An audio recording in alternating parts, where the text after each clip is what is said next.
Sea of Thieves vient de sortir sa nouvelle aventure où vous devez choisir l'issue, et on peut le dire, le choix est cornélien. Alors que choisir et pourquoi? On en discute maintenant, toute voile dehors, c'est parti!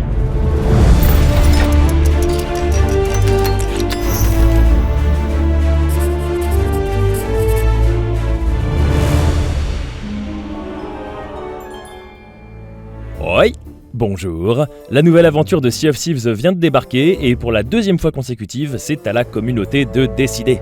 Après avoir protégé Golden Sand des griffes des faucheurs, ce nouveau combat oppose le sauvetage du capitaine Pendragon à la résurrection du capitaine Flemmart, deux personnages emblématiques de Sea of Thieves. Nous vous avons sondé sur la chaîne et la majorité d'entre vous semble en faveur du retour de Flemmart. Alors pourquoi? Eh bien, il y a plusieurs explications à cela.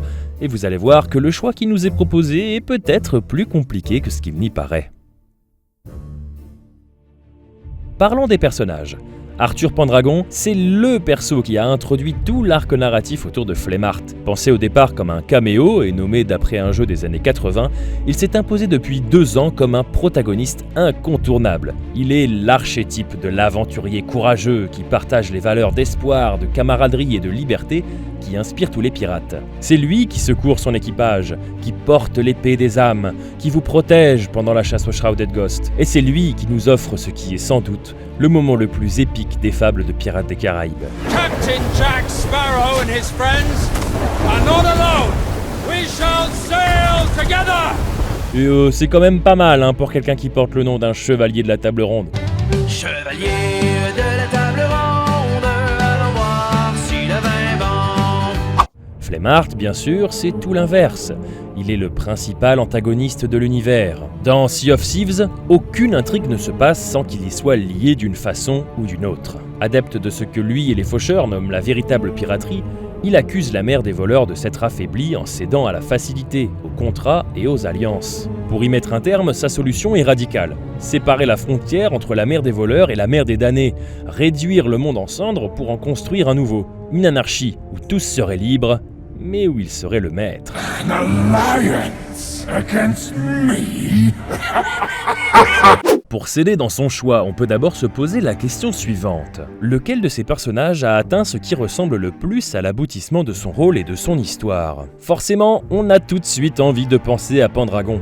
Eh oui, des deux personnages, c'est lui qui a l'air d'être au bout de sa route. C'est lui qui a libéré Flemmart. Et puis plus tard, c'est lui qui a laissé son corps être récupéré par les faucheurs à cause de sa négligence. Il est peut-être temps d'assister à une forme d'arc de rédemption dans lequel Pendragon doit payer pour ses nombreuses erreurs. De son côté, Flemmart n'a toujours pas eu de véritable moment pour briller et n'a fait que consolider son potentiel retour à travers ses alliés que nous avons combattus. Et c'est là qu'on voit la limite de l'intérêt du choix qui nous est proposé. Il est évident qu'après une aussi longue introduction, la majorité des joueurs a envie d'en voir plus. Cette logique est renforcée par la présentation des conséquences de ses choix sur le site officiel. Si Flemmart l'emporte, alors il sera bel et bien de retour sur Sea of Thieves auprès de ses partisans et la guerre pourra véritablement commencer. Or, s'il échoue, alors nous n'aurons que retardé son retour. Vous l'avez compris, votre choix n'est pas en réalité de décider si Flemmart doit revenir, mais bien de décider si Pendragon doit être sauvé ou non. Mais quand on a une moustache pareille, mon vieux, on a très envie de l'aider.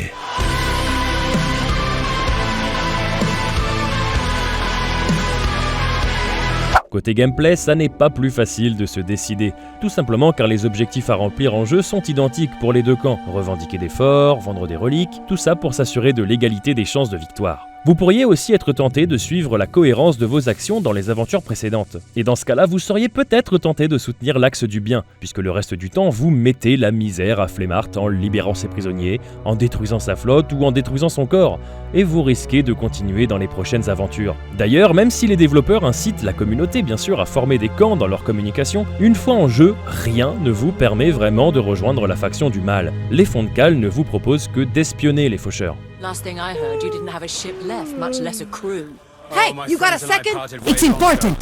Pour l'instant, la majorité des joueurs qui s'étaient pourtant opposés à la destruction de Golden Sands semblent aujourd'hui prêts à soutenir le retour de Flemmart. Alors pourquoi? Eh bien peut-être car c'est un personnage qui n'a pas encore démontré tout son potentiel. S'il devait partir maintenant, il n'y aurait plus aucune autre menace d'envergure. Et c'est peut-être ça le rôle principal de Flemmart. celui de messager, car à travers sa violence et sa radicalité, il nous annonce un danger beaucoup plus pernicieux, celui du conformisme. Il y a sur Sea of Thieves des puissances discrètes, qui transforment lentement le monde avec des règles et qui encadrent les échanges entre les pirates. Les agents de ces puissances sont déjà à l'œuvre et attendent sans doute le bon moment pour se dévoiler. C'est peut-être de cela que Flemart souhaite nous protéger. Un monde dans lequel les pirates ne sont plus vraiment libres et dépendent de sociétés avares qui les exploitent.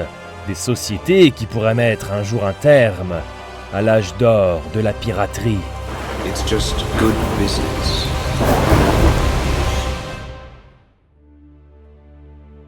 Vous l'aurez compris, il n'y a pas de bonne ou de mauvaise réponse au choix que vous avez à faire. Il dépend uniquement de ce que vous souhaitez pour l'avenir du jeu. Et celui qui résume le mieux tout cela, c'est peut-être lui. Pirates here are different. They don't just fight for gold, power, and glory. They fight for freedom to choose. And that's a freedom no one can ever be allowed to take away. Le plus important, c'est d'accepter le résultat, même si on connaît la suite de l'histoire, et d'apprécier d'avoir eu l'opportunité de changer les choses, et surtout de ne pas s'en prendre à l'adversaire, où vous allez vous faire appeler Arthur. Quoi qu'il en soit, quand on jette un œil aux changements sur Golden Sands depuis la décision de la communauté, on voit bien que des travaux ont commencé et que l'île ne ressemblera bientôt plus à ce que l'on a connu, pour devenir ce qui sera peut-être le premier village de Sea of Thieves. Et ça, c'est grâce à vous. N'hésitez pas à nous dire en commentaire si vous avez déjà choisi un camp, et moi je vous dis santé!